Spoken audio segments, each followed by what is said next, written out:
안녕하세요. 정신장애 인식 개선을 위한 팟캐스트 프로그램 듣고정 메인 MC를 맡은 양희입니다. 게스트로 참여하게 된 똑소리입니다. 게스트로 참여하게 된 야비입니다. 안녕하세요. 듣고정 게스트 뚱이입니다. 네, 만나서 반갑습니다. 와. 듣고정 프로그램이 1회기이기 때문에 시청자분들에게 소개를 해야겠죠. 우선 듣고정이라는 단어가 생소하실 겁니다.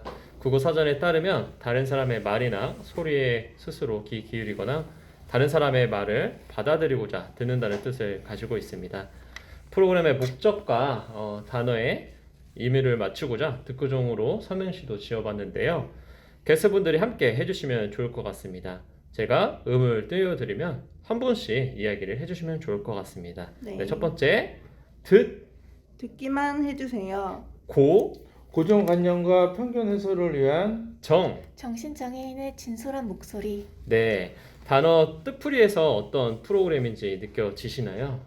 정신장애를 갖고 있는 사람이 지역사회에서 건강하게 어울려 살아가는 것은 매우 중요한데 이에 걸림돌이 되는 가장 큰 요인으로는 정신장애에 대한 부정적인 인식을 꼽을 수 있습니다. 정신장애를 갖고 있는 사람들에 대한 부정적인 인식의 원인으로 대중매체가 영향을 미친다는 연구가 있고 우리가 자주 접하는 인터넷 뉴스 범죄 보도를 살펴보면 가장 먼저 정신질환을 기본으로 용의성상에 올려놓고 범죄자로 취급하는 분위기는 부정적인 인식을 갖게 하는 데 많은 영향을 미칩니다. 실제로 정신장애인은 가족, 직업, 친구, 이성관계, 사회생활 등 삶의 거의 모든 영역에서 사회적 낙인으로 인한 차별을 경험하고 있는 것으로 알려져 있기도 하고요. 이런 영향으로 일상생활에서 정신장애를 가지고 있는 살아가는 것이 낙인으로 인한 여러 시선과 부정적인 사고를 가지게 됩니다. 그래서 적절한 치료 행위를 받으며 증상을 유지하는 정신장애인에 대한 표현의 기회를 제공하기 위해서 오늘 게스트로 참여하신 회원분들이 인식 개선과 공익 옹호 활동에 직접 참여해 주셨습니다. 네, 다시 한번 반갑습니다. 반갑습니다. 네, 오늘 1회기 프로그램의 진행 내용은 여러분들이 겪고 있는 증상에 대해 공유하고 질환에 대한 이야기를 하려고 합니다. 우선 참여해주신 회원분들의 진단에 대해서 얘기해볼까 하는데요. 첫 번째로는 우리 참석해주신 야비님이 먼저 얘기해주실 겁니다. 저는 우울증을 진단을 받았고 그로 인한 대인기피증, 불안장애, 집중력장애 등 때문에 병원에서 약물치료와 상담치료를 병행하면서 지내고 있습니다. 야비님은 이제 우울 장애로 인해 치료를 받고 계신다고 하고 두 번째로는 우리 똑수님께서 얘기를 해줄 수 있을까요? 저는 정동장애를 앓고 있으며 그동안 직장 생활을 하면서 4번째 재발을 했습니다. 꾸준한 약물 치료와 행동장애, 성격장애 무엇이든 할 수 있다는 자신감을 갖고 정신병 치료에 전념을 다했습니다. 이 장애를 앓고 가장 중요한 점은 자기 의지가 가장 중요한 걸 알았고요.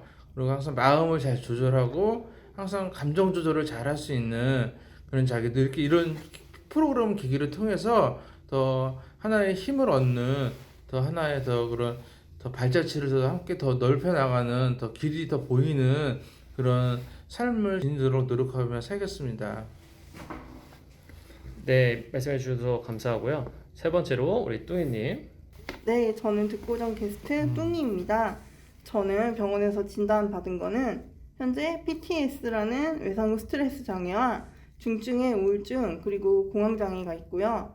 불안장애도 갖고 있습니다. 근데 저는 우울증이라는 진단명을 받고 그런 거는 한 9년 정도 됐고요. 사실 어렸을 때부터 좀 있었던 것 같은데 그거를 좀 모르고 살다가 우울증이나 공황장애에 대해서 알게 된 게 2014년도 9월부터 병원에 가서 진단을 받고 약물 치료를 받고 있습니다. 그러면 일단 여러분들 모두 다 치료를 위해서 약물 치료는 다 받고 계신 거네요? 네. 네. 그리고 약물 치료 외에도 지금 다른 치료를 받고 계신 분들이 계실까요? 약물 치료, 상담 치료. 저 상담이요. 상담 치료 받고 계시고 네. 또 뚱이님도 상담 치료 받고 계신가요? 네. 네, 상담 치료. 그러면 여기서 상담 치료라고 하는 것은 일반 임상심리사 선생님들에게 따로 상담을 받으시는 건가요? 아니면 주치 선생님에게 또 전문 치료 상담을 받으시는 건지 또 궁금하기도 하네요. 근데 왜 이래? 진짜 그냥 치료. 외래 진료를 보시는 외래 거고, 진료. 네, 그런 똑순이님은 거죠. 외래 네. 진료. 네. 전 담당선 의사 선생님이 상담 치료를 도와주고 있어요. 아, 상담 치료를 더 음. 추가적으로 받고 계신 거네요. 그러니까 외래 진료뿐만이 아니라 그리고 그 더불어서 부수적으로 치료를 받고 계신 거다. 네, 그렇게 하고 계시고, 네, 좋습니다. 주요 우울 장애를 먼저 다뤄볼 건데요. 우리가 앞서 말씀해주신 야비님이 우울증 장애를 또 갖고 계셨던 경험이 있기 때문에 제가 주요 우울 장애를 진단하는 진단 기준에 대해서 먼저 시청자분들에게 말씀을 드리면 이 안에서 진단 기준에서 이제 야비님이 경험하셨던 그런 부분들을 얘기해 주시면 좋을 것 같습니다. 오늘 말씀드리는 주요 우울장애 진단 기준은 DSM-5라고 하는 정신질환의 진단 및 통계 편람에 나오는 것이고요. 정확한 진단을 받기 위해서는 정신건강의학과 전문의 선생님에게 진료를 받고 진단을 받으시는 게 좋습니다.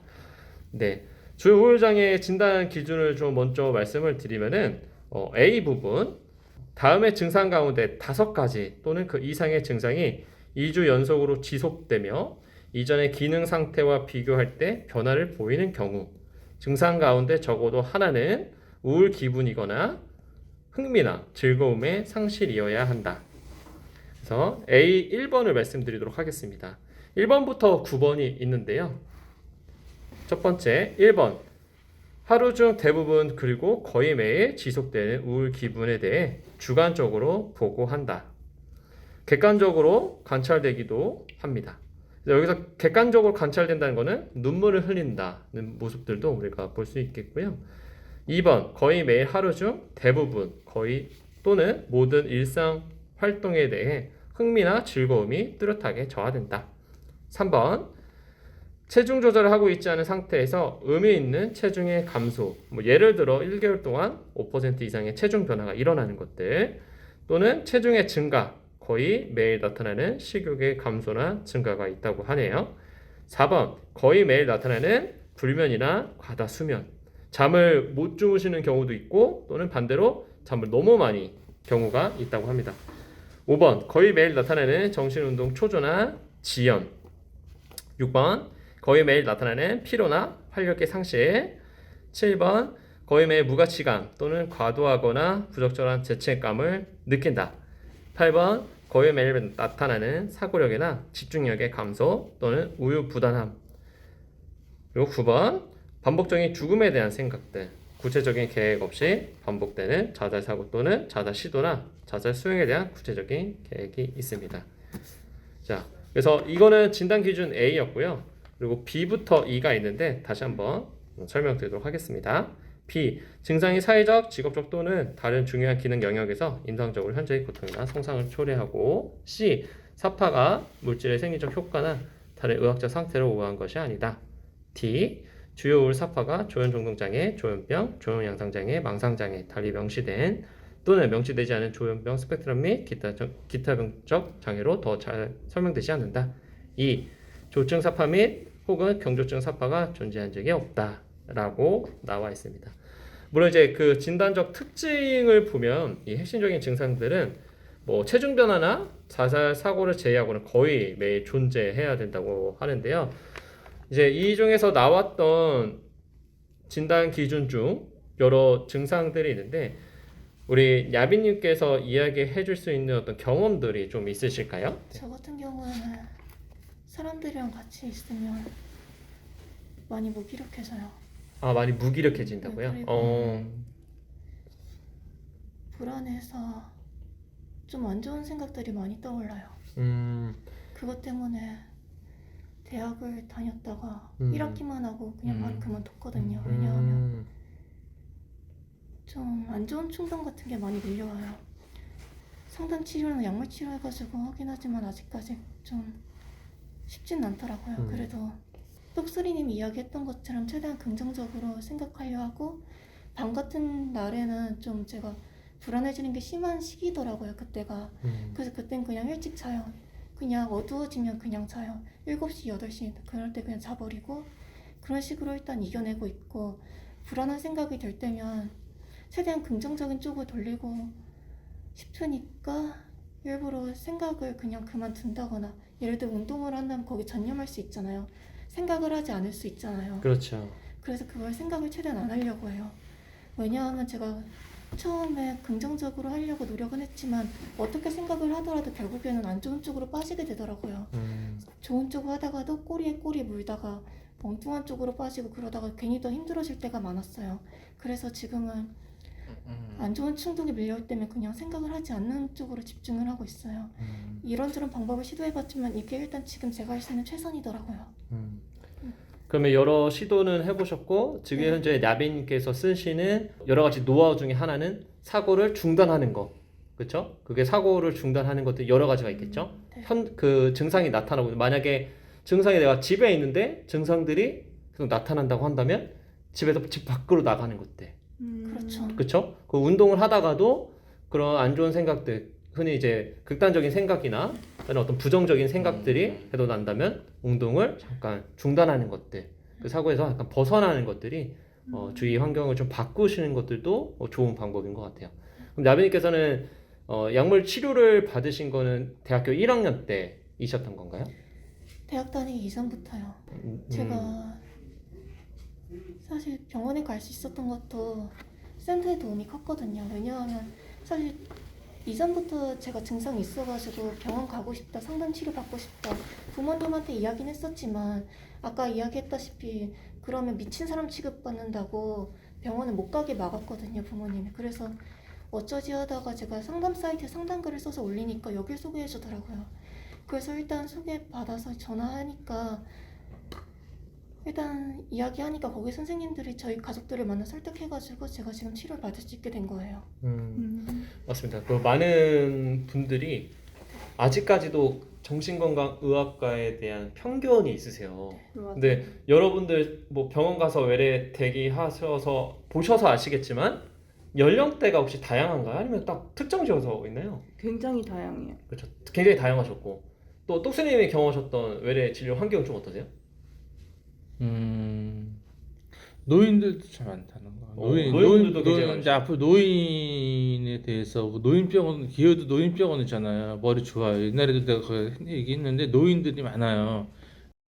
똑스님이 다니시는 병원에는 네. 노인분들이 네, 많아요. 좀 다양하게 있으시고 네. 혹시 성별은 좀 어떠세요? 똑같아. 남자 여자 많아요. 어디 치우쳐 있거나 그러셨던 적은 없으신 것 같아요. 네. 성별이 치우쳐져 있던 거는 치우쳐져 있지 않아요. 네. 좀 비슷비슷해요. 비슷하게 있었던 네. 것 같고. 제가 다니는 병원은 이제 아동도 같이 하는 병원이에요. 그러다 보니까 아동. 어린 아이들부터 이제 최근에 갔을 때는 이제 사람이 되게 대기하는 분들이 많으셨는데 이제 연세 드신 이제 노부부도 계셨고 되게 연령대가 굉장히 다양하고 남녀노소 다 할 것 없이 남녀노소 다양하고. 굉장히 많았어요. 맞습니다. 그래서 그 정신건강의학과에 대한 편견들이 네. 그 흔히 정말 옛 어르신들 말씀대로라면 미친 사람들이 가는 거 아니냐라고 하는 경우도 굉장히 많았거든요. 그러다 보니까 부모님들이 진료에 대해서 굉장히 거부적이세요. 네. 혹시 여러분들도 내가 좀 치료를 받으려고 했는데 뭐 주변 분들이나 또 지인들 또 부모님이 조금 거부적이셨던 적이 있으신가요? 야비님 제외하고. 저요. 똥이님도. 저도 똑같이 우울증이잖아요. 근데 저는 완전 어렸을 때 아기일 때부터 이런 게 그러니까 태어날 때부터 선천적으로 약간 긴장하고 불안감이 높은 아이였는데 그걸 모르고 그냥 살았어요. 그러다가 이제 아주 어린데도 불구하고 계속 자살 시도를 했어요.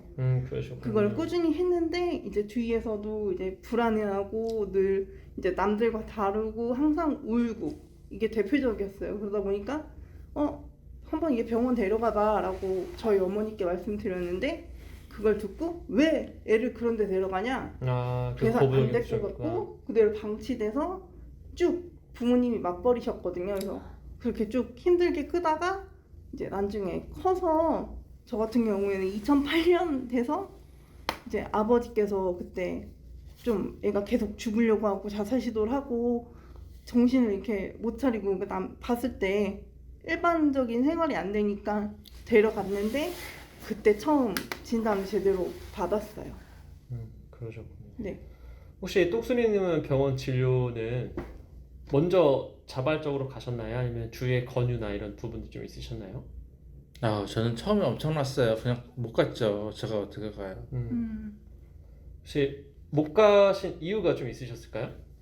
아버지 어머니가 데려갔어요. 데려가서 입원시키고 계속 쭉 그랬는데 제가 자발로 들어간 것도 있지만은 묶여서 들어간 적도 있기 때문에 또 긍정으로 받아들이려고 노력을 많이 합니다. 네. 네. 아무래도 입원 치료를 받게 되다 보면 네. 우리 증상 조절이 좀 안 되면 병원 내에서는 이제 강박을 좀 당할 수도 있어요. 근데 강박은 이게 인권에 대한 부분들도 있지만 우선은 치료진이나 또 같이 병동에 입원 치료를 받고 계신 분들의 신체에 대한 어떤 안전이 좀 중요한 부분이 있잖아요. 네. 그래서 자타의 문제가 있다고 한다면 일부 동의를 받고 이제 강박에 대한 규정을 지키면서 이렇게 치료에 또 해주시는 그런 부분도 있다고 하더라고요. 네, 그래서 이제 우울증은 흔히 우리가 바늘과 실의 관계다. 그래서 우울증을 겪고 있는 분들이 특히나 극단적인 생각을 갖고 계신 분들이 굉장히 많거든요. 그래서 주요 우울장애의 핵심 증상 자체가 우울한 기분이 하루 중 대부분 그리고 거의 매일 존재하다 보니까 아침에 기상과 동시에 그리고 잠에 들기까지 계속 우울하다는 거죠. 근데 심지어 잠이 잘 안 오는 경우가 굉장히 많단 말이에요. 그래서 잠이라도 자면 잠깐 내가 생각하고 있는 부정적인 생각들이 줄어들 수 있을 텐데 잠을 못 자니까 더 괴로운 거죠. 그래서 적절한 조금 약물 치료에 대한 부분들이 또는 다른 치료들이 뒤늦게 되다 보면서 굉장히 치료에 대한 개입이 좀 늦어지는 경우도 있는 것 같아요. 그래서 야비님은 그러면 약물 치료를 또 그리고 아까 이제 주치 의사에게 상담까지 같이 받고 계신다고 하셨는데 그러면은 아까 말씀했던 이제 사고 자리에서 벗어나서 사고를 차단하는 것도 외에도 본인만의 노하우가 있으실까요? 지금은 그냥 되도록 1대1로 만나는 건 기피하는 편이고 사람들이랑 이야기할 때도 제가 아까 이야기했다시피 불안이 심해서 사람들이랑 못 어울렸잖아요. 그래서 제가 사람들이랑 못 어울린 게 크다 보니 기간이 길다 보니까 대화가 잘 되지 않아요. 사람들이랑. 그래서 최대한 그냥 말을 하지 않고 들어주는 쪽으로 하고 있어요. 왜냐하면 이야기를 해도 상대방 이야기 이해 못 하는데 억지로 이야기했다가 맥락에 맞지 않는 말을 할 때가 많았어요. 그래서 제가 그래도 용기 내서 사람 만났던 적은 있었는데 그러다 보니까 사람들이 절 보면 당황해요. 왜냐하면 예를 들어 지하철 같은 거 있잖아요. 일반 사람들한테 그냥 당연히 타고 다니는 건데 전 여지껏 지하철을 혼자 타본 적이 한 번도 없어요. 왜냐하면 그러셨군요. 사람들 기피하다 보니까 방으로 계속 있게 되더라고요. 저만의 세계에 빠져서. 그리고 여태까지 만났던 사람들 중에서 제가 가장 독특하다라고 이야기했던 사람들도 많았고 근데 저는 그 사람이 어떤 의도로 이야기했든지 저는 그게 좀 안 좋은 쪽으로 들리더라고요. 저를 안 좋게 보는구나 또 이상한 사람 취급받는구나. 그래서 사람들이랑 몇 번이고 어울렸을 때 어느 순간 전 4차원이 되어 있더라고요. 이상한 사람. 그래서 제가 택한 방법은 그냥 사람들이랑 있을 때 그 되도록 입 다물고 있는 거랑 1대1 만나면 최대한 피해요. 이게 좋은 방법인지는 모르겠는데 그게 그나마 좀 최선이더라고요. 제가. 본인만의 노하우를 그러면 갖고 계신 거네요. 특히 근데 이런 분들 굉장히 많을 것 같아요. 그러니까 내가 그 상황에 적절하지 않을 것 같아서 네. 말을 하지 않는 경우. 그렇죠. 그러다 보면은 우리가 가지고 있는 생각이나 감정을 표현하지 못하면 또 반대로 상대방의 입장에서 보면은 야비가 지금 무슨 생각하고 있는 거지? 무슨 감정을 느끼고 있을까라고 궁금할 수 있거든요. 근데 대화라고 하는 것은 결국 의사소통이 양방향으로 가야지만 주제에 맞는 이야기들을 하는 거고 어떤 생각이나 그 감정들을 같이 공유를 하다 보면 상대방을 더 이해할 수 있는 거거든요. 네. 근데 야비님께서도 말씀했던 것처럼 내가 그 상황에서 이야기하는 것이 좀 불편하고 좀 맥락에 맞지 않다 보니까 대화가 오랜 시간 또 중단되면은 또 상대방 입장에서도 야비님께서 겪고 계신 부분에 대해서 오히려 계속 오해가 또 생겨서 그 관계에 있어서도 어려움이 또 지속되지 않았을까 하는 또 안타까운 마음이 좀 들기도 하네요. 네. 많이 있어요. 지금도 그런 어려움들이 있으신가요? 지금은 그래도 계속 노력은 하니까 좋아지는 건 있지만 그래도 좀 사람들이랑 뭔가 이야기할 때도 이상한 사람 보일까봐 거짓말도 꼭 좀 하게 되고 그러다 보니까 그냥 그래도 지금은 좀 좋아진 건 맞지만 아직 또래라던가 저보다 나이 어린 친구분들에 대해서는 어려운 게 있어요. 왜냐하면 제가 우울증에 빠지는 이후부터가 또래들이랑 못 어울려 왕따였거든요. 왜냐하면 약했거든요. 쟤는 적당히 겁만 줘도 주변 사람들 도움 요청 못할 것 같았다 같은 식으로 제가 괴롭힘을 받았는데 문제는 또 나이 어린 친구들이랑도 좀 마찰이 많았거든요. 왜냐면 나이가 있으신 분들은 그래도 나이가 어느 정도 있으시다 보니까 좀 포용해줬던 그런 분들을 좀 많이 만났었어요. 그래서 지금 나이 있으신 분들이랑은 좀 상대적으로 편하긴 한데 또래랑 나이 어린 친구들은 어렵다 보니까 그래도 지금 그래도 쓰고 있는 방법이 제가 교회 다니거든요. 청년 예배는 또래들이 많잖아요. 제가 청년이니까. 그렇죠. 그래서 거기 1층, 2층으로 되어 있는데 보통 1층에다 예배를 드려요. 근데 2층은 사람이 거의 없거든요. 그래서 2층에 가가지고 그렇게 간접적으로나마 같이 있으면서 일단 그 방법으로 좀 하고는 있어요. 그러니까 그 관계의 어떤 또래에 어쨌든 속해 있으시려고 노력하시는 부분은 있으신 것 같아요. 그렇죠? 네. 그래요. 야비님께서 치료를 잘 유지하고 계시고 이렇게 인식 개선 프로그램에 참여하실 정도면 굉장히 많은 큰 용기를 내주신 것 같아요. 앞으로도 우리가 해야 되는 것들은 결국 치료에 대해서 겁을 내시거나 치료에 대해서 어떤 편견이나 고정관념을 갖고 계신 분들을 위해서 혹시 우리 야비님께서 조금 응원의 메시지나 또는 조언을 해주실 만한 코멘트가 있을까요? 코멘트요? 변화를 두려워하지 않았으면 좋겠어요. 아, 중요한 것 같네요. 변화를 두려워하지 않는다. 힘들더라도 어떻게 해서는 변하려고 하면 그에 따른 고통이 있는 건 맞지만 그래도 저는 그 고통이 그래도 값어치 있는 고통이라고 생각하거든요. 변한다는 것부터가 병에서 어느 정도 좋아지고 있던 거고 다만 기간이 오래될수록 그래도 변화하고 싶다고는 생각하지만 잘 느껴지지 않아서 좌절될 때도 있지만 애초에 변화란 게 작은 것에서부터 시작하는 법이잖아요. 그래서 저는 이렇게 생각하거든요. 변화는 보이지 않는 곳, 내가 잘 알지 못하는 곳부터 시작을 한다. 그렇게 쌓이고 쌓여서 그런 일상들이 미래를 바꿔 나간다고 저는 그렇게 포기하지 말라고 이야기하고 싶네요. 희망을 잃지 말았으면 좋겠어요. 네. 우리 나비님께서 말씀해주신 멘트처럼 많은 분들이 포기하지 않고 결국 도전하신다면 또 지금 내가 갖고 있는 어려움들을 극복해 나가는 계기가 되지 않을까 생각이 되네요. 오늘도 이렇게 용기 내서 말씀해 주셔서 감사합니다. 박수 한번 칠까요? 네. 네, 아주 감사합니다. 네, 그럼 우리가 이제 두 번째로는 이제 공황장애를 같이 얘기해 볼까 하는데요. 네, 제가 이제 그 진단 기준을 앞서 말씀을 드려보니까 시간이 좀 오래 걸려가지고 제가 진단 기준 말씀드리지 않고 네. 제가 이제 사전에 뚱이님에게 네. 진단 기준에 대해서 말씀을 안내를 드렸습니다. 그래서 그 진단 기준에 맞춰서 네. 본인의 어떤 경험했던 증상들을 조금 자유롭게 얘기해 주시면 좋을 것 같습니다.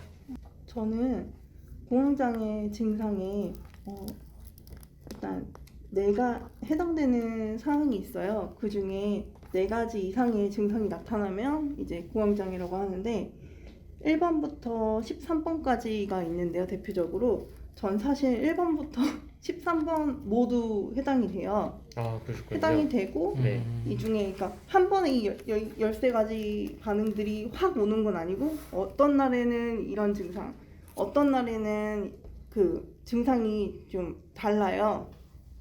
근데 증상을 모르시는 분들에 있어서 설명을 드리자면 1번은 이제 심계항진, 가슴 두근거림 또는 심장 박동수의 증가입니다. 근데 이걸로 인해서 저는 처음에 제가 그냥 공황장애라는 걸 모르고 검사를 되게 많이 받았어요.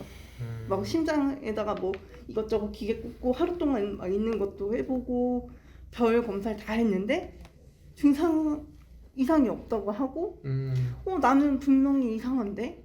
라는 생각을 하면서 지냈었고요. 그리고 두 번째는 발한인데 이제 최근에 많이 들은 말이 사람들이 절 보면서 그래요. 왜 이렇게 땀을 흘려? 이런 말을 진짜 많이 들었어요. 땀을 많이 흘리는 경우. 네. 그리고 세 번째는 몸이 떨리거나 후들거림인데 이게 타인이 봐도 그게 너무 느껴질 정도로 굉장히 많이 떨려요. 그리고 특히 이제 사람들 속에 제가 속해 있을 때 그때 저는 굉장히 그랬어요. 그리고 네 번째는 숨이 가쁘거나 답답한 느낌인데요. 사실은 지금도 좀 그래요.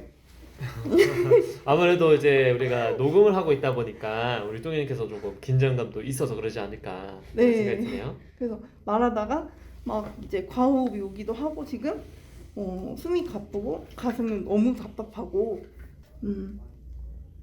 그리고 5번은 이제 질식할 것 같은 느낌인데요. 정말 숨이 막 안 쉬어져서 진짜 막 그거에 너무 압도가 돼요. 이러다 진짜 죽을 것 같고 그런 느낌이 막 드는데 저 같은 경우에는 교회를 다니는데 교회 예배당에 들어갈 때 예. 그때 이런 느낌 많이 받았어요. 그리고 6번 같은 경우는 흉통 또는 가슴 불편감인데요. 이거는 거의 늘 갖고 있는데 약간 이렇게 너무 불편하고 가슴에 통증이 좀 심하고 뭔가 옥죄는 듯한 느낌이고 막 돌덩이를 올려놓은 것 같기도 하고 조금 그때 다르지만 이런 불편감이 있어서 역시 이것도 검사를 했었어요. 검사를 했었고 그리고 7번은 이제 메스꺼움 또는 복부의 불편감인데 이것 역시도 검사를 받은 적이 있고 또 이제 이런 경우에는 한 번은 이제 대학병원에 이제 제 진료를 받기 위해서 어디를 갔었는데 그때 평소 아무렇지도 않았는데 갑자기 버스를 딱 탔는데 막 너무 심한 거예요. 막 메스껍고 그 공간에 도저히 못 있겠더라고요.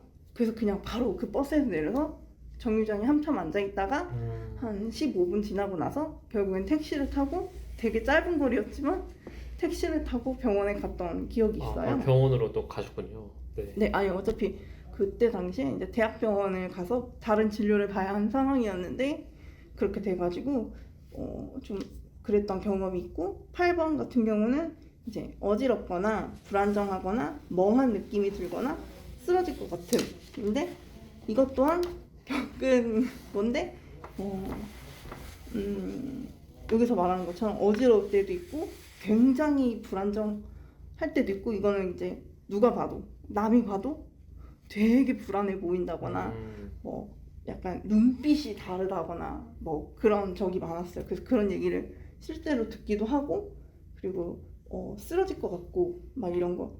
근데 이 점은 제가 지하철을 탔는데 이거는 이제 공황장애 진단을 받기도 전에 아주 저 20대 초반에 지금 제가 30대 후반인데요.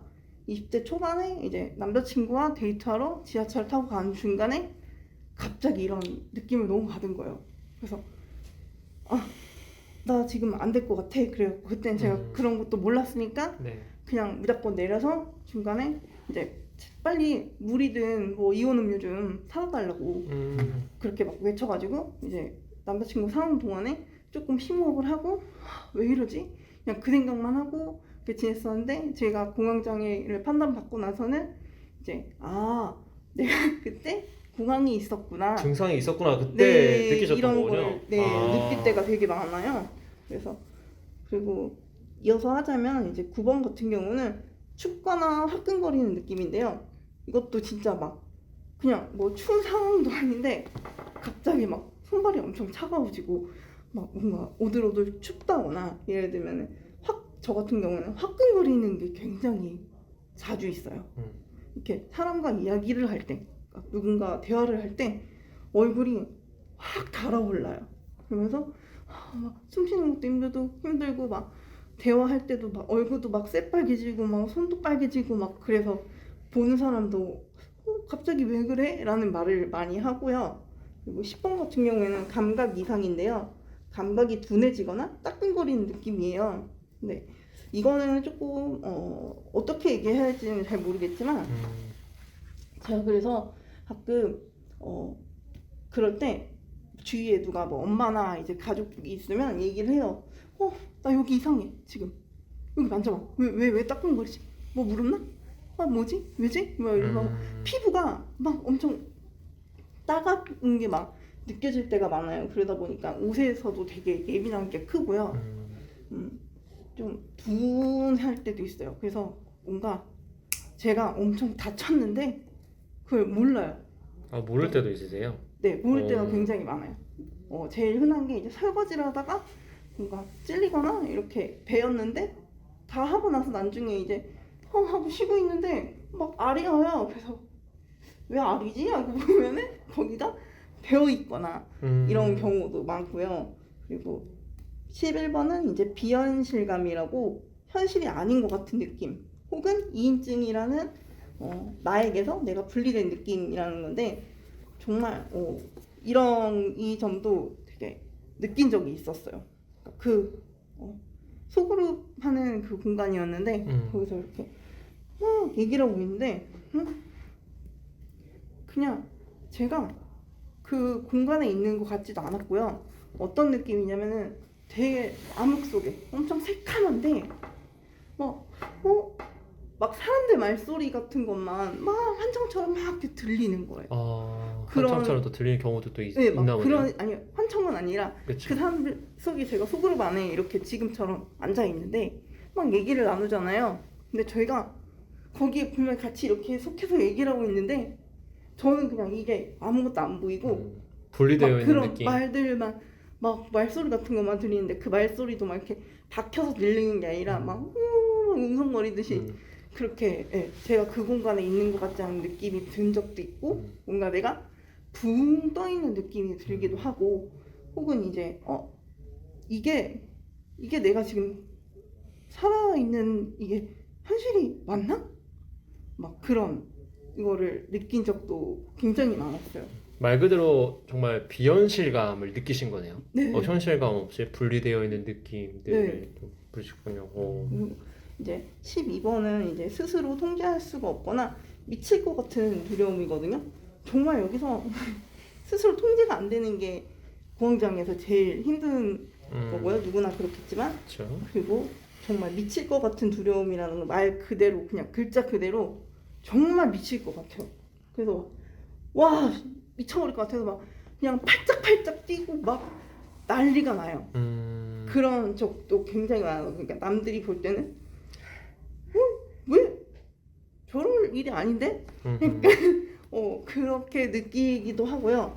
그 다음에 13번은 이제 죽을 것 같은 공포이거든요. 이게 마지막인데 이것도 이제 공황장애가 심하게 와서 이제 딱 그 단계가 있어요. 예를 들어서 쭉 다다르면 이제 이럴 때 이게 막 많이 와요. 그러면 막 이제 정말 극심한 공포감, 막 정말 아무것도 뭔가 할 수 없는 상태가 돼요. 그냥 막 죽을 것 같고 막 식은땀이 나고 막 내가 어떻게 막 해야 할지를 모르겠어요. 막 응급실 가기도 진짜 자주 가고 막 그러거든요. 그런 경우가 있어요. 일단 13번 모두 저는 해당이 되는데 그때 조금 상황에 따라서나 다른 증상들이 나오긴 했어요. 네. 증상에 대한 경험을 얘기해 줘서 너무 감사합니다. 네. 그 공황장애 진단적 특징을 봤더니 공황장애는 반복적으로 예기치 못한 공황 발작이 일어나는 경우다. 이게 네. 진단 기준의 A에 있거든요. 네, 그러면 맞아요. 반복적으로 예기치 못한 상황은 어떤 좀 경우가 있으세요? 말 그대로 예상하지 않았는데 갑자기 그런 거죠. 예를 들면은 그 공황장애 진단 거기서 주의점에 이런 말이 나와요. 갑작스러운 증상 발생은 차분한 상태나 불안한 상태에 모두 나타날 수 있다. 이렇게 말하는데요. 정말 맞아요.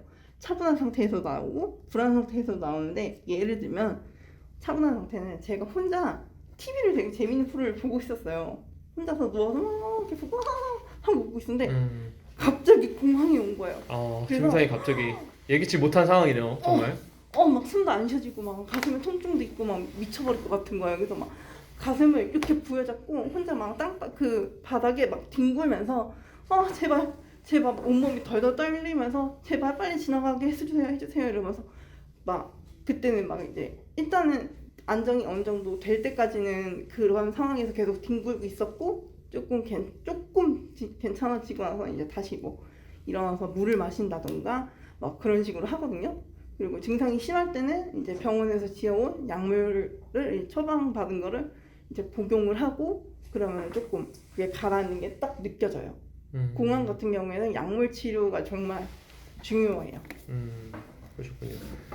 그래서 예기치 못한 이란 용어 자체가 공황 발작의 뚜렷한 예측 인자가 없음을 뜻하는 거기 때문에 이제 우리 뚜이님께서 말씀해 주신 것처럼 일상생활 답안사 24시간 내내 언제든 올 수 있다는 것 자체가 굉장히 괴로운 부분일 것 같아요. 그래서 그 극심한 공포나 그 고통이 갑작스럽게 발생도 하고 수분 이내의 최고조에 이른다고 하더라고요. 맞아요. 그렇죠. 그래서 그럼 뚜이님만의 이 예기치 못한 상황에서 오는 네. 증상들을 이겨낼 수 있는 또는 그거를 증상을 좀 더 낮출 수 있는 본인만의 노하우가 있으신가요? 노하우까지는 솔직히 모르겠어요. 그냥 받아들이는 게 일단 제일 중요했어요. 원래 그전에는 힘들었어요. 그거 자체가 그냥 왜 이러지 이러고 하필 여기서 이래 막 이런 게 너무 컸는데 지금 같은 경우에는 조금 받아들이는 것도 생겼고 좀 심할 때는 이제 약물 치료도 받고 있지만 이제 주위에 얘기를 하려고 노력을 해요. 제가 원래 이렇게 누군가한테 제 얘기를 하거나 뭐 그러지를 않아서 심지어 가족들도 그렇고 제 병명을 몰랐어요. 그 누구도 이제 제 주위 사람들이 제가 뭐 우울증이 심하고 공황장애가 있고 뭐 때문에 이렇고 이런 거에 대해서 전혀 몰랐는데 이제 조금 나누는 중이고 오히려 그런 걸 오픈을 하는 게 중요하다고 생각해요. 저는 내가 친한 사람이든 뭐 어떤 사람이든 그 사람과 대면하는 상황이 있을 때 제가 그런 게 오면 이제 얘기를 하는 게 중요하다고 생각해요. 그리고 갑자기 길에서도 그럴 수 있어요. 뭐 버스라든가 지하철이라든가 뭐 교회를 갔는데 막 그런다든가 막 이런 경우도 있기 때문에 그럴 때도 그 주위에 있는 사람에게 이제 요청을 하는 경우도 있어요. 제가 지금 공황장애가 있는데 지금 그렇다 하면서 도움을 바로 요청하는 거죠. 물 좀 주실 수 있을까요? 라든가 뭐 그렇게 요청하는 게 저는 굉장히 중요하다고 생각해요. 만약에 자기 오픈이 되지 않으면 네. 사실 주변에 계신 분들은 우리 뚜이님처럼 증상을 갖고 계신 분이 어떤 질환으로 증상을 나타나는지 모르니까 대처하기가 어렵잖아요. 그러다 보면은 우리가 이제 119에 전화를 하게 되는데 굉장히 빠른 시간에 와주시긴 하지만 네. 현장에서 대처를 바로 즉각적으로 대처하는 것과 네. 신고를 해서 응급실이라든지 적절한 치료 받는 데까지는 시간이 있으니까 그런 부분에서는 뚱이님이 말씀해 주신 것처럼 주변에게 사람들에게 도움을 요청하는 게 굉장히 중요한 것 같네요. 네. 공황장애가 그리고 굉장히 그렇게 엄청나게 오랜 시간 동안 이게 유지가 되지는 않아요. 저의 경우는 그랬어요.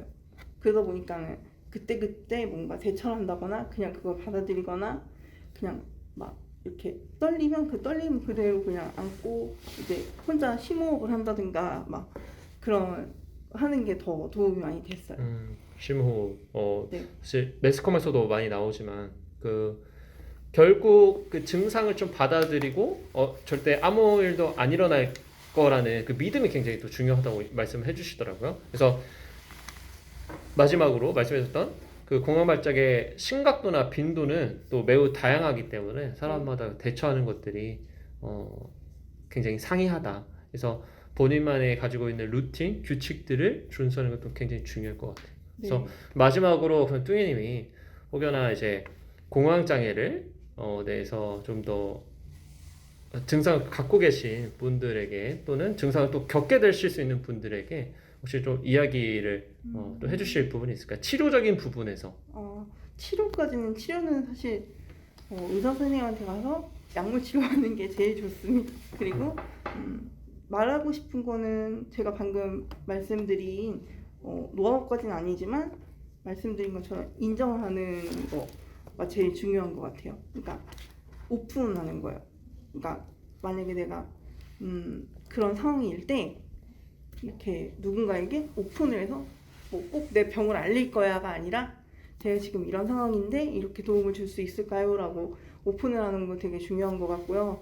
그리고 이제 그 누구나 이게 갑자기 올 수 있는 게 공황장애이기 때문에 그거에 대해서 왜 나한테 이런 게 생기고 나는 이렇게 왜 남들이 봤을 때 나는 이렇게 이상한 사람을 비춰줘야 되고 이런 생각을 좀 안 할 수는 없겠지만 그런 생각까지는 안 갔으면 좋겠다는 바람이 있어요. 네.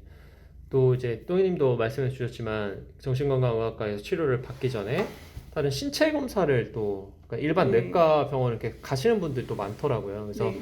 정확한 진단을 받아서 치료를 적절하게 받는 것이 굉장히 중요하기 때문에 일반 내과 치료를 받음에도 불구하고 일반 여러 가지 검사도 받으셨잖아요. 네. 근데 검사 소견상 이상 없다라고 네. 나오신 분들은 또 정신건강의학과에서 또 치료를 한번 정신건강의학과에서 검사 그리고 진료를 보시는 게 좋을 것 같다는 생각이 드네요. 맞아요. 네. 마지막으로 우리 똑수리님의 네. 증상적인 부분과 또 본인만의 좀 노하우들을 얘기해 주실 수 있으실까요? 글쎄요. 저는 정동인데 정동 처음부터 정동이었어요. 그러니까 정동이라는 게 기분 장애. 기분장애. 그 조증이에요. 조울증이었어요. 옛날에는 조울증인데 지금 조현병의 정동장애성 분열장애 이렇게 나오거든요. 의사 선생님들은 되게 어렵대요. 이 정동이요. 무지 어렵대요. 어려운 정도가 아니래요. 근데 약이 있어요. 아, 약이 있다. 약이 있대요. 그렇죠. 네. 다행이죠. 저 약이 안 받으면은 바로 가거든요. 근데 입원도 옛날에는 입원 한 달 정도 입원해 약물 조정하려고 가서 그 몇 번 들어갔어요. 약물 조정하려고. 근데 지금은 10년째 그 약이 한 15년째 약이 그 약을 계속 먹고 있거든요, 지금. 잘 받는구나. 잘 받는 거야. 그러니까 잘 받는 건데 약을 완전히 확 바꿔버렸죠. 또 바꾸고 했는데 사람들이 기분 좋게 하잖아요. 기분 좋게 좋은 말 하잖아요. 그러면은 뿡 뜨는 거예요. 지금은 안 그런데 옛날로 말하면은 이렇게 오빠 뭐 어쩌고 저쩌고 얘기해서 뭐 이게 오빠 거다 이제 이렇게 얘기를 해버리면은 붕 뜨는 거죠. 붕 떠가지고 주체할 수가 없는 거예요. 이게 마음이 마음에서 알아가는 거예요. 그러니까 내 약이 또 안 받는 거죠. 약이 안 받으면은 또 수면제를 먹고 자야 되고 병원에 다시 가서 약을 또 바꿔야 돼요. 똑수리님은 약물에 대해서도 변경을 하셨다고 하셨는데 약에 되게 민감해요. 굉장히 민감해요. 그러니까 사람마다 조금 네. 약 변경이 좀 있을 거예요. 다른 분들도 약 변경을 계속 하셨던 분 계신가요? 약이 안 맞아서? 중간에 약을 바꾸거나 증량하거나 또는 약을 낮추거나 낮췄던 적은 있었어요. 낮췄던 거 있으셨고 제가 불면증 때문에 수면제 먹었는데 병이 어느 정도 회복돼가지고 제가 한번 빼보기로 했거든요. 그래서 네. 지금은 그걸 계속 확인하고 있어요. 관찰이라고 해야 되나? 다시 재발할까 막 그런 거. 일단 지금까지는 잘 자고 있거든요. 혹시 더. 그러셨구나. 네. 혹시 또이님은 약 변화가 있으셨던 거 있으신가요? 네, 저는 그리고 약물에 대해서 발진이 일어난 적이 있어요. 굉장히 심한 두드러기와 이제 알레르기가 생겨서 약에 대한 거부감도 있고 조금 어려움이 컸는데 그걸 이제 지금 현재 의사 선생님하고 상담을 하면서 자꾸 현재도 약을 조절하는 중이에요. 그러니까 지금은 이제 제일 극소량으로 시작해갖고 1ml씩, 1g씩 이런 식으로 지금 올리고 있는 중이에요. 이렇게 하고 계시고 소스님은 그러면 지금 약에도 굉장히 예민하다고 하셨는데 민감한 거죠? 민감한 거죠. 민감하죠. 네. 그러면 그 지금의 약은 바꾸신 지 얼마나 됐어요? 10년이요. 15년. 이제 교통사고 나서 이제 우울이 좀 들어갔어요. 우울하고 살기 싫고 하기 싫고 정말 내가 이래야 되나 아파야 되나 한 10년을 고생했어요. 그런데 지금 우울이 닿아서 약이 다 많이 빠졌어요. 많이 빠지셨고 네, 다 마지막으로 약이 변경되신 건 언제세요? 한 2, 3년? 2, 3년 전. 네. 그 약을 그대로 좀 꾸준하게 또 꾸준하게 또 드시면 먹는 되죠. 한 달에 계속. 그렇죠. 그래서 또 일반적으로 정신건강의학과에서 초진을 또 받으시는 분들이 약을 먹었음에도 불구하고 효과가 별로 없는 것 같아요라고 하시면서 또 약을 중간에 또 임의로 중단하시는 분들이 좀 있으세요. 네. 사람마다 약물 치료를 좀더 지속적으로 받으시면서 내 몸 안에 맞는 약들 좀 찾아가는 과정들, 약 효과가 뭐 막는다고 해서 바로 나타나기보다는 또 시간이 흘러가면서 자신에게 좀 맞는 약들 또 찾아가는 과정도 좀 필요하다고 말씀을 많이 해주시더라고요. 그래서 이제 뭐 똑순이 같은 경우는 약에 대한 어떤 민감성들이 있음에도 불구하고 계속 맞춰 나갔던 것처럼 혹여나 이 방송을 또 듣는 계시는 분들이 있다면 본인의 약물을 가지고 임의로 중단하기보다는 똑순이처럼 주치의와 이 논의를 통해서 약물을 조절해 나가는 것이 굉장히 중요하겠다 말씀드리고 싶네요. 왜냐면은 어느 정도 증상이 또 호전되신 분들은 내가 처방받은 약을 다 먹지 않고 골라 드시는 분들이 있어요. 또는 뭐 반으로 쪼개서 먹는다든가 그런 경우도 좀 덜어 있기 때문에 본인에게 맞는 약 주치의와 꼭 상의를 해서 약을 조절해 가시는 것이 굉장히 좋겠다. 저는 의사가요, 약만 잘 먹으면 된대요. 약이 그만큼 이제 중요하다. 네. 그만큼 또 효과가 있다라는 거죠. 네. 음. 그래서 또 이처럼 똑스님도 또 본인의 어떤 증상과 또 나은님에 대해서 얘기해 주셨고 마찬가지로 뚱이님도 얘기해 주셨는데 저희가 박수를 안 쳐내요. 뚱이 얘기해 주시고 그럼 여기 또 박수 한번 칠까요? 네. 사실 본인의 증상을 이야기하는 것 자체가 큰 용기가 필요하기 때문에 오늘 참여해 주신 여러분들의 세 분의 증상 나눔에 대한 부분들이 너무 감사하다고 생각됩니다. 이렇게 총 세 분의 증상 나눔 그리고 본인의 노하우들을 얘기해 주셨는데요. 오늘 듣고정 프로그램이 1회기 첫 참석입니다. 여러분들 참여해 보신 좀 소감을 듣고 싶은데요.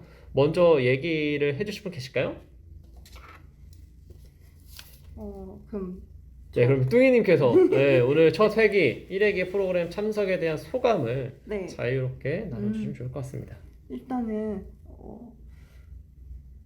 설레기도 하고 긴장이 너무 많이 됐어요. 그래서 아까 제 증상이나 이제 이래서 공황 장애를 겪었다라는 얘기를 나눌 때 또 살짝 힘들었거든요. 그래서 처음부터 이제 시작했던 처음부터 지금 마무리할 때까지 사실은 제가 무슨 얘기를 어떻게 했는지도 모르겠고 뭔가 정리가 안 된 느낌이 들어서 약간 아쉬움이 많이 커요. 좀 정돈되게 얘기를 잘 하고 싶었는데 그러지 못해서 두서가 좀 없었던 것 같다는 느낌 때문에 조금 아쉬움이 남으면서 이제 앞으로의 시간이 굉장히 기대가 돼요. 그게 제일 좋은 거죠. 기대가 된다는 거. 그렇죠. 왔는데 미래를 본다. 기대되지 않다라고 하면은 사실 2회기 여러분들이 꾸준하게 참석해 주셔야 되는데 기대가 되지 않으면 참석을 안 해주실 확률이 높잖아요. 그래서 기대가 된다고 하시니 굉장히 희망적입니다. 네, 다음으로는 우리 똑순이님. 예, 저는 이게 오늘 해가지고 오늘 이렇게 보니까 자기 진단을 너무 잘 알고 있는 것 같고요. 저는 군대 22살 때 이렇게 발명이 됐는데 저는 이렇게 정도인가 안지도 벌써 3, 4년, 10년 교통사고 나서 알았어요. 진단서 하나 끊고 알았거든요. 그냥 조증이다, 조울증이다. 그냥 의사가 말을 안 해주더라고요. 의사가 이게 변명이라는 걸 잘 안 해줘가지고 그래가지고 진단서 한번 끊었을 때 옛날에 아버지가 진단서를 한번 끊더라고요. 그래서 내가 그때는 성격장애, 행동장애는 조울이구나 이렇게 알았는데 이제 이렇게 알고 나니까 훨씬 더 도움이 되고 오히려 더 방어 기제도 되고 더 오히려 더 안 좋은 건 더 도피도 되고 더 하여튼 저도 전체적으로 내일을 볼 수 있으니까 내일을 자꾸 생각하니까 내일을 위한 나도 마음을 가지니까 훨씬 더 좋고 소중한 시간이 된 것 같습니다. 네, 소중한 시간이 되셨다고 얘기해 주셨습니다. 네, 감사하고 마지막으로 야비님. 저는 솔직히 좀 많이 힘든 시간이었던 건 맞는 것 같아요. 그죠. 아무래도 우리 여러분들이 참석 자체가 또 처음이다 보니까 네. 좀 긴장도 많이 되시고 네. 조금 고민도 굉장히 많으셨을 것 같아요. 네, 힘든 시간 좀 사실 병원 지내시고. 이렇게까지 자세히 이야기하는 건 거의 처음이었던 것 같아요. 솔직하게. 왜냐면 의사 선생님한테 이야기할 때도 사실 의사 선생님 지금 많이 바쁜 것도 있지만 그래도 저도 많이 오랫동안 본 분이기도 하지만 그래도 이야기하기 힘들었던 거 있었던 건 맞거든요. 그래도 여기가 그래도 그런 자리니까 최대한 솔직하게 이야기할 수 있었던 게 또 좋았던 것 같고 그리고 사실 이야기하는데 자꾸 이게 녹음한다는 것에 자꾸 신경이 가다 보니까 저도 뚱이님처럼 제가 무슨 말을 한 건지 맥락에 맞게 이야기한 건지 신경이 되게 많이 쓰여요. 그러시겠죠. 아무래도 다들 처음이시 녹음 자체가 여러분 다 처음이다 보니까 네. 그러실 수 있을 것 같아요. 그래도 이렇게 솔직하게 이야기한 것도 있고 또 이걸 또 다른 분들이 듣는다고 하니까 제 이야기가 많이 도움이 됐는지 모르겠지만 그래도 저도 방구석에서 은둔형 외톨이를 지내다가 여기까지 온 거거든요. 그러니까 저도 시간이 좀 걸리겠지만 그래도 여기까지 왔으니까 다른 분들도 누군가 듣는다면 희망을 잃지 않았으면 좋겠어요. 저도 이렇게 할 수 있으니까 분들도 잘 해낼 수 응원해주고 싶네요. 네, 감사합니다. 앞서 말씀드렸던 것처럼 여러분들의 증상이나 어떤 노하우들을 얘기한다는 것 자체가 사실 쉽지 않거든요.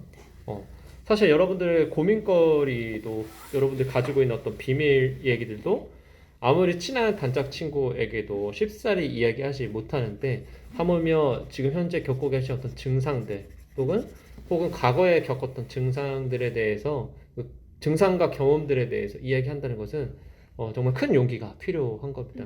하지만 오늘 참여함으로써 여러분들의 증상에 대한 부분들 자기 개방 자체가 치료에 대해서 조금 더 다가갈 수 있고 또 여러분들을 통해서 또 용기를 낼 수 있는 분들도 생긴다면 또 우리나라가 정신건강의학 또는 마음건강에 있어서 또 편견이나 이런 것들도 벗어지게서 좀 더 많은 분들이 치료에 대해서 적극적으로 임하고 치료에 있어서 증상들이 많이 호전된다 보면 더 건강한 사람들이 더 많이 생기지 않을까.